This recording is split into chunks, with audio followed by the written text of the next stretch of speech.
Life seems easy for picture-perfect couple Theo and Ivy. Successful careers, a loving marriage, great kids. However, a tinderbox of fierce competition and hidden resentment soon emerge when Theo's career nosedives and Ivy's own ambitions take off. The Roses is directed by Jay Roach and stars Olivia Colman, Benedict Cumberbatch, Kate McKinnon, Andy Samberg, and many more. So, Matt, what'd you think of The Roses? All right. So The Roses is based on a novel by Warren Adler, and it's also predated by a 1989 film directed by Danny DeVito called The War of the Roses. Which neither one of us have seen. Yes, neither of us have seen or read. So unfortunately, we can't talk to the original movie in any way. But from what I read, this film was really trying to examine a little bit more nuance with the beginning of this relationship and its slow destruction. And apparently that's a differing factor compared to its predecessor. Oh, that's really interesting, actually. Oh, okay. As I said, I hadn't seen it. I didn't read up much on it. I saw some reviews say that the 1989 version was a lot more savage and dark than this one was. Oh, okay. So that's interesting to know. Okay, that is very interesting to know, and that which you just added as well. So after seeing this film, I could definitely understand that intention. We get to see all these small concessions that I think each of our main characters are making, which turned out to have big consequences as time passes. The film slightly reminded me a lot of actually Richard Linklater's Before Midnight film, because that movie is sort of about a marriage that is falling apart. There's a lot of concessions being made. There are these little quips that are being said in public about each other of how they're not living up to their side of the bargain when it comes to their marriage. And so I see a lot of that in this film, but this movie just adds a lot of wit and humor to it. It has this really unhinged quality about it, along with this serious reflection on what's happening in their marriage. So when I first saw the trailer to this film, I was extremely excited. I thought this movie just looked like a hilarious, unhinged mess, which would mirror, I think, really well the dissolution of this marriage. And after seeing the film, I would say I did really enjoy it, but I think that the actual movie lacks a little bit of this unhinged quality that the trailer gave me. Like, I thought it was going to be unhinged and hilarious throughout, and it was not that way. It was a little bit more like buttoned up, I would say, especially through its first two acts. It's more stately. And that isn't a big deal, I would say, but something that did, come to me upon reflection on this film was that it seemed like the film was trying to have it both ways. It has this one aspect where you have all this unhinged humor, this banter, these funny moments that I really thought landed. Like, I was absolutely laughing hilariously during this movie, so out loud, I think, in a theater. Do people not laugh in theaters anymore? What's happening? I think there was more of that in this movie. Well, not in the beginning. In the beginning, it was only you and I, and we were in a full theater. Yeah, I think it was people maybe seeing whether they could laugh that loud. I don't know. Because once they started laughing, they were laughing. Yeah, I like Weapons this year is the only time I felt like an audience was actually engaged with the film. Outside of when we go to our art house, they're engaged because they're film lovers. But going to a normal cinema nowadays, I don't know. I just feel like people aren't that into it. It's really interesting. It's probably another video or topic or something. But I think it's really interesting. Anyways, so I see this very unhinged humor that's happening, and then I'm seeing it partnered up with this serious reflection about what's happening in their marriage. And I never quite felt like both of these aspects of the film really tied together very well. It always kind of felt like, okay, we're entering the funny part of this movie. Oh, okay, we're entering the serious part of this movie. But I never really saw a harmony between these two things. And even though I have that criticism, I did really immensely enjoy myself. As I said, I was laughing hysterically throughout this film. I thought its really funny moments landed. I would say there were a couple jokes that I thought got old after a while. There's a particular running joke with Kate McKinnon, and I absolutely love Kate McKinnon, but this particular running joke I thought just overplayed throughout the film. Agreed. Yeah, okay. I actually have a bit on that. Okay. Or I'll just say it now that I think Kate McKinnon's in another movie or something. It's just it's a very broad joke. It's funny because it's almost like the movie understands when the joke is being overplayed, so then it starts leaning into her just being weird and socially awkward. Yeah. But I don't know. I don't know what was happening there, but that didn't work at all for me. Yeah, and I think I could add to that a little bit because to me it felt like she was the only one improvising, maybe? Yeah, I don't know that for sure, but it felt to me like Do you know, like in the 2000s, when a movie would come out on DVD and there would be like the unrated cut or whatever? Yeah, it like felt like Step Brothers. Yeah, like the unrated cut of Superbad, and they have all the riffing, the comedic riffing in there that was cut out of the movie for a reason. That's what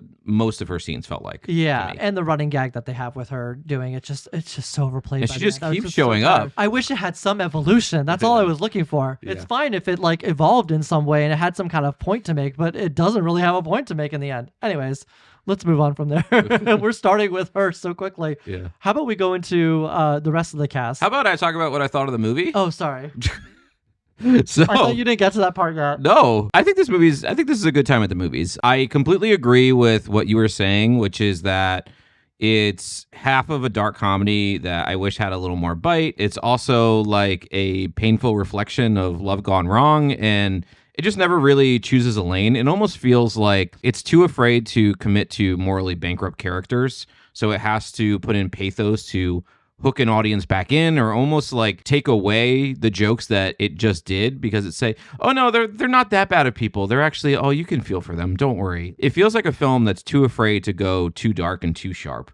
And it ends up having these really wildly divergent tones that, in my opinion, just don't work. You have like two movies that are put together. There's this pivotal dinner table scene that I'll talk about later on. It's a scene of genuine discomfort and pain, but one that disrupts the film that came before it, in my opinion. I just wish this movie had more the courage of its convictions, and it became a farce of people destroying one another, which is apparently what the 1980s film was. So maybe I should just go watch that. I almost feel like it's apologizing for its own forays into darkness sometimes by inserting this pathos. It just didn't really like fit at all for me. Again, I did have a good time. Like, I'm probably going to sound more critical than my feelings were towards the film, because it's like an hour and 40 minutes long. I laughed a good amount. It's pretty flawed, but the cast is on board and they're really great. It's not a bad movie to watch, to be honest. Yeah, and let's talk about that cast now. I can circle back to that. So this casting, I thought was completely unhinged when I saw this trailer. I was like, this is all over the place. We have Olivia Colman playing opposite Benedict Cumberbatch in a love story, which I would have never thought to put these two together, but they really do work. Even though these tones, as we were talking about, they're so divergent from each other and they don't really ever come together in any harmony, they really do nail these moments individually from each other, whether it's the comedy or the serious emotional beats. There's a scene early on where the entire family is at home. It's like right in the beginning of the movie. Olivia Colman has just made a cake. Benedict Cumberbatch character is on the phone and he's pitching this new building to somebody, and it's just a very well written, very briskly edited scene that also has a touch of warmth to it, but has all of those sharp barbs that I thought this movie was going to have. And when I saw that scene, I was like, oh, wow, this is going to be pretty good. And I thought that that scene really encapsulated what this movie could have been, because the acting was so good. I thought the writing was really sharp. And again, the editing was so like quick-witted that the editing became part of the comedy,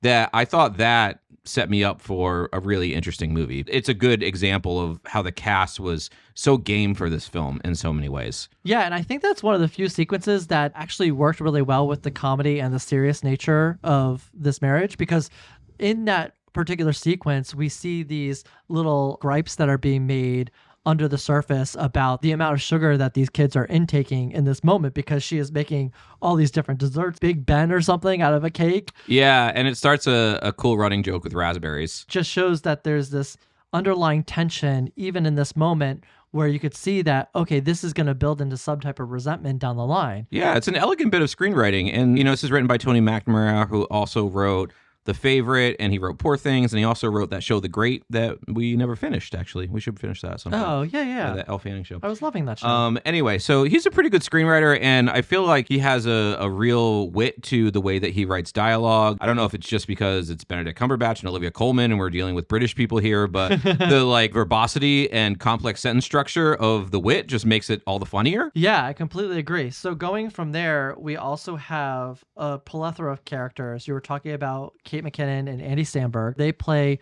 this other couple that they are friends with. The first introduction that we have to them is this gun range. I thought that was a pretty funny sequence because she like comes up and she's like, I don't approve of having guns. What's one of the best Kate McKinnon things where she's like, no, I'm doing this like ironically. Yeah. I thought that was funny. So going on from there, I'm going to read some of the other cast members from my phone because it's not coming up on my screen. The way I could best describe it is everybody's put in pairs, interestingly enough. Yeah. All the co-stars are made into pairs.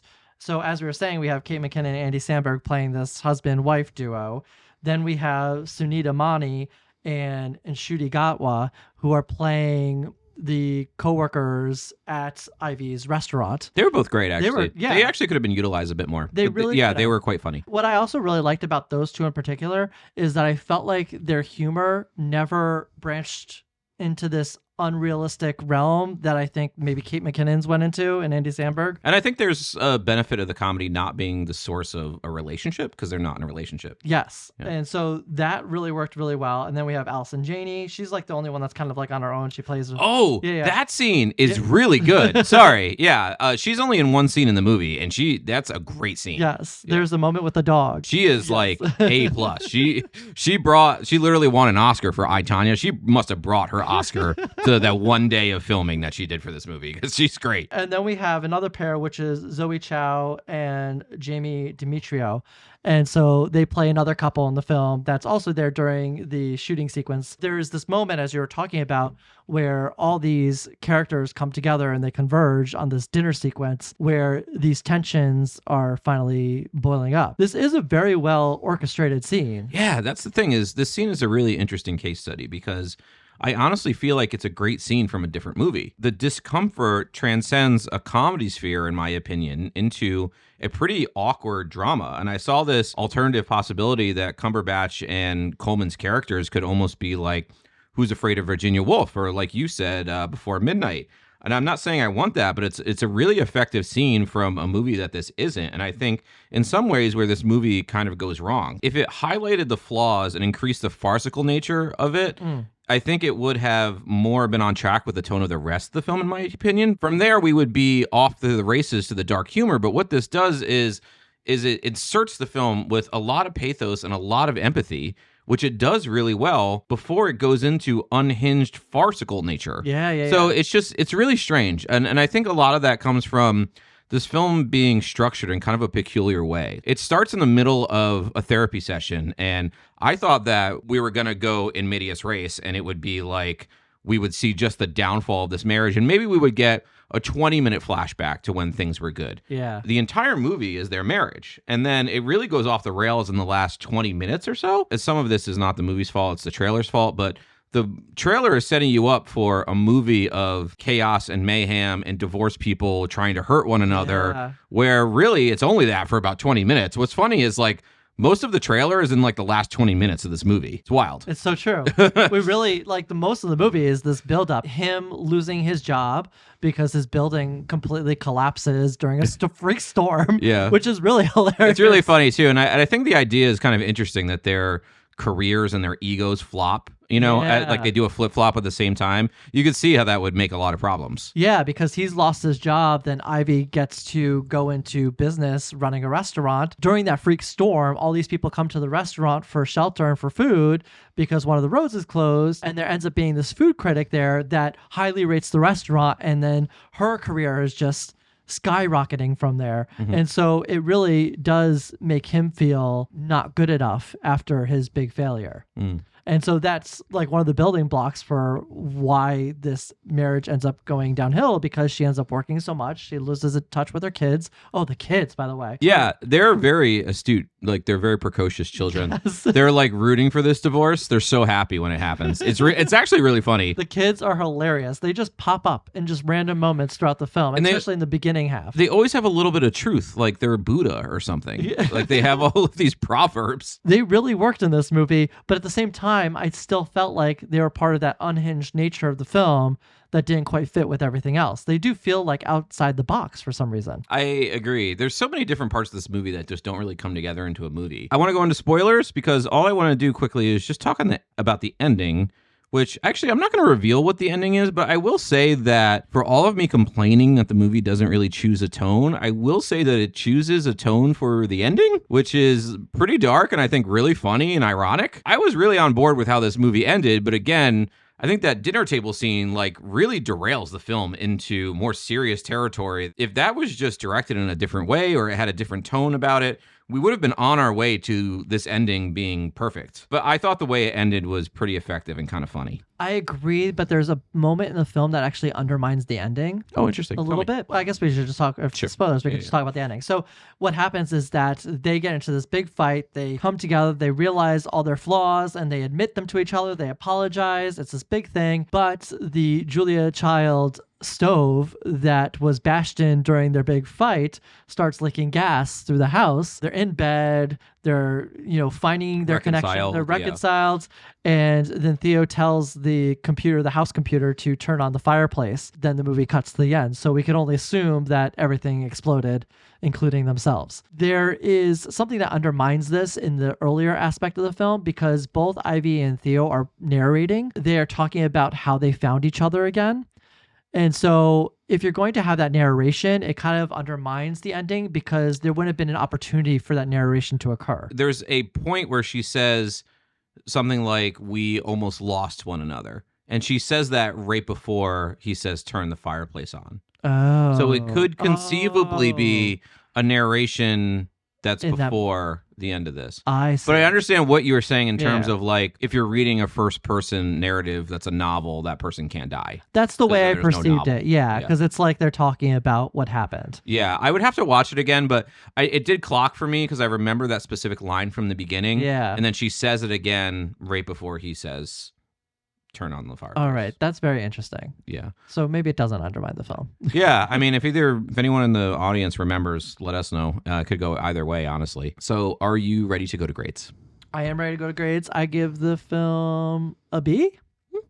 Yeah, I guess I enjoyed myself. I know we were very critical of it, but I think it really just came down to these varying tones. But at the same time, I really enjoyed the film in both of those tones. Yeah. Even though if it wasn't cohesive, it's kind of okay because I laughed. I found some emotional weight to it, and I had a good time. It was a good time at the movies. Yeah, I'm going to give it a B-. But what's interesting is I would watch this again anytime, no problem. I think there's a lot of problems. I think that it's not sewn together very well, even if all of the individual parts of it are really witty or they make sense on their own. I think together they don't really add up to much of a sum. But I do think that the actors are great. I think the script is probably pretty decent. It was a good enough time at the movies. What's interesting is, like, I also gave Thunderbolts a B-, and that movie, like, I would never watch that movie again. I would, let's not go back there. But anyway, I would watch this movie again. This is totally worth like $6 at a matinee. And you will laugh. You'll definitely laugh. You'll laugh a lot. And that's it for a review of The Roses, which is now in theaters. Please let us know what you thought of The Roses below in the comment section, and we will see you next time.